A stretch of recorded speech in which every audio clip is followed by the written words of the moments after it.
Dengan munculnya teknologi green infrastructure ataupun smart city, ini apakah Elman menyiapkan strategi khusus untuk melakukan mendukung proyek tersebut dan juga melakukan pengukuran lahan?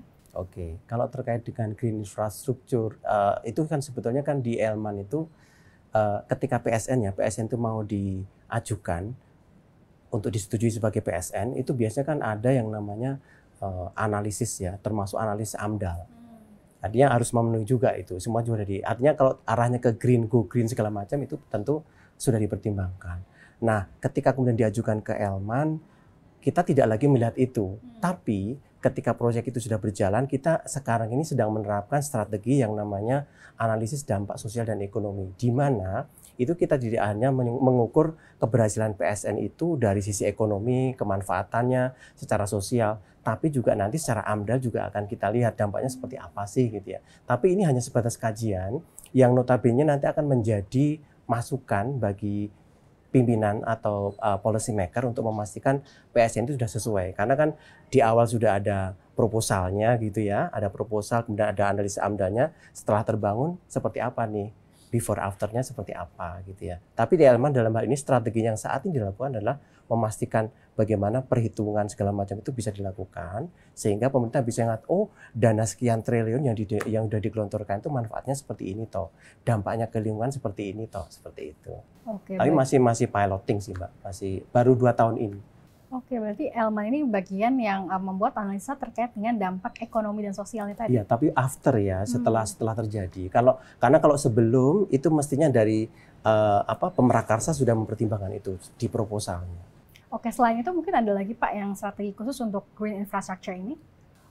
Sebetulnya sih ya, kalau dari Elman sendiri kita siap saja ya, artinya ketika kemudian arahnya termasuk infrastruktur yang ramah lingkungan segala macam, kalau memang itu sudah menjadi penugasan yang disampaikan ke Elman, kita sih siap support gitu ya, apalagi itu mendukung Astacita. Cuman ya kita harus memastikan karena ini penggunaan APBN yang itu notabene uang rakyat juga, bagaimana governance-nya, tata kelolanya itu tidak bertentangan gitu ya. Jadi kita role-nya on track lah gitu ya, sehingga jangan sampai setiap rupiah yang dikeluarkan kita tidak bisa memastikan ini dananya jangan sampai jatuh ke orang yang salah atau mungkin ada prosedur-prosedur pembayaran yang tidak bisa dipenuhi seperti itu. Oke, baik. Kemudian untuk prosedur pembayaran tadi, apakah mungkin dari Elman sendiri ada termin-termin khususnya nih Pak? Kalau dari termin kita ada SOP-nya ya. SOP jelas bahwa kita ketika dokumen masuk ke kita dari teman-teman PPK itu, dari Satker mengajukan uang ganti rugi, itu ada yang namanya SOP maksimal itu 10 hari. Jadi sejak dinyatakan lengkap ya. Dan untuk mendukung itu kita ada yang namanya Land Funding Management System yang itu memastikan bagaimana agar data-data terkait dengan pembayaran UGR itu bisa dilacak dengan baik. Kemudian juga tidak secara digital juga kita sudah siap sehingga nanti akuntabilitas kita juga bagus gitu terkait dengan penggunaan APBN itu sendiri. Oke, nah masih terkait dengan tadi itu Pak, dampak analisis ekonomi tadi yang dibuat oleh Elman setelah PSN tadi terbentuk ataupun sudah jadi begitu ya. Ini sejauh mana Pak? Apakah ada kriteria ukurnya? Mungkin kayak apakah misal satu PSN ataupun mungkin KEK ini mungkin memberikan dampak ekonomi khusus bagi masyarakat sekitar atau seperti apa? Iya, karena masih piloting ya, jadi kita masih mencari format ya. Jadi memang sih ada beberapa variabel yang kita coba ukur.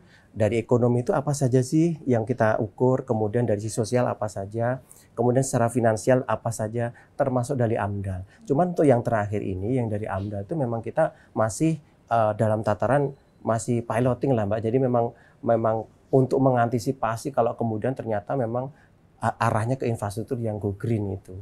Oke, baik. Nah, kemudian nih Pak, dengan kemajuan teknologi saat ini, apakah Elman juga menggunakan teknologi khusus ini untuk mempercepat proses identifikasi dan juga pengukuran tanah? Oke, seperti saya terangkan di awal tadi bahwa untuk pengukuran tanah, inventarisasi, identifikasi itu merupakan ranahnya dari teman-teman P2T, teman-teman di pertanahan. Sehingga mereka tentu sudah dong menerapkan itu. Nanti mungkin perlu ada sesi khusus lah untuk menjelaskan hal itu. Tapi yang jelas itu di sisi mereka. Tapi yang jelas dari Elman sendiri lebih pada aspek pembayarannya.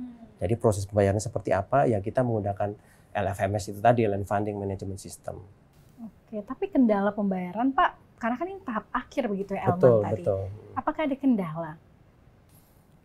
Kendala Kalau sejauh ini sih kita lancar-lancar aja ya.